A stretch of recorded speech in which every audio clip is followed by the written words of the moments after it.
तो ये पूरा बटा हुआ था, अलग अलग लोगों के पास में अलग अलग इटली था, ठीक है। तो politically it was a fragmented state divided into 7 states. Only Sardinia Piedmont was under princely rule. तो राजा के अंडर में सिर्फ सार्डिनिया पिडमोंट था, बाकी पूरा वो था, बटा हुआ था, बाकी पूरा का पूरा बटा हुआ था। अब आपको क्या देखने को मिलता है, तो this was politically fragmented into 7 states, only Sardinia Piedmont was under princely rule. अब क्या होता है, तो पहले गुजिपी मजीनी वो जो रेवोल्यूशनरी थे, उन्होंने प्रयास किया कि इटली को यूनिफाई किया जा सके, बट ही फेल्ड। उन्होंने कोशिश करी थी इसको यूनिफाई करने की, बट वो सक्सेसफुल नहीं हो पाए, ठीक है। He failed to unify Italy. फिर उसके बाद में उनके फेल हो जाने के बाद में राजा जो था इटली का राजा कौन था, king Victor Emmanuel two. Victor Emmanuel two ने जिम्मेदारी ली, अगर मैं बताया राजा खुद काम नहीं करते, लेकिन राजा मेंटेलिटी। तो विक्टर इमैनुअल टू ने कैवियोर को जिम्मेदारी दी।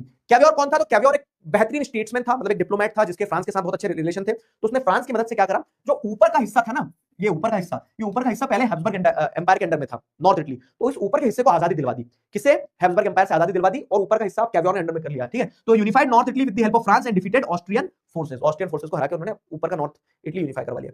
फिर क्या है, Giuseppe Garibaldi with the help of peasants, sorry, ठीक है। अब ये नीचे का जो एरिया था ना, ये किंगडम ऑफ बोथ सिसिलीज, ये किसके अंडर में पता है, ये बॉर्बन डायनेस्टी ऑफ स्पेन के अंडर में था, बॉर्बन डायनेस्टी ऑफ स्पेन के अंडर में था। तो गुजिपी गैरिबाल्डी ने ये काम शुरू किया कि गुजिपी गैरिबाल्डी ने with the help of peasants, Giuseppe Garibaldi ने क्या किया, यूनिफिकेशन कंप्लीट किया, ठीक है। With the help of peasants Giuseppe Garibaldi ने यूनिफिकेशन कंप्लीट किया। और इस यूनिफिकेशन के कंप्लीट होने के बाद में आपको क्या समझ में आता है, इस यूनिफिकेशन के कंप्लीट होने के बाद में नॉर्थ मिल गया, साउथ मिल गया। तो गैरिबाल्डी ने साउथ में पीजेंट्स की मदद से बॉर्बन रूलर्स ऑफ स्पेन को भगाया, इन्होंने ऑस्ट्रियन फोर्सेस को भगाया।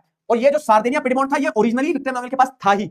फिर क्या होता है, ये आप बोलोगे सेंट्रल, तो जब आजू बाजू मार पड़ रही होती है ना, तो सेंट्रल वाले अपने आप बोलते हैं भैया हम भी तुम्हारे साथ ही आ जाएंगे। तो सेंट्रल में पेपल स्टेट था ये, ठीक है, मतलब वो पोप के पास में थी जगह, तो वो खुद ही मर्ज हो गए, और वो खुद मर्ज हो गए। तो अल्टीमेटली 1861 में इस तरह से ये यूनिफाइड इटली आपको देखने को मिलता है। और ये यूनिफाइड इटली का राजा किसको बना दिया गया फिर, विक्टर एमानुएल टू को, ठीक है। Victor Emanuel two became the king of unified Italy in 1861। तो ये था इटालियन यूनिफिकेशन।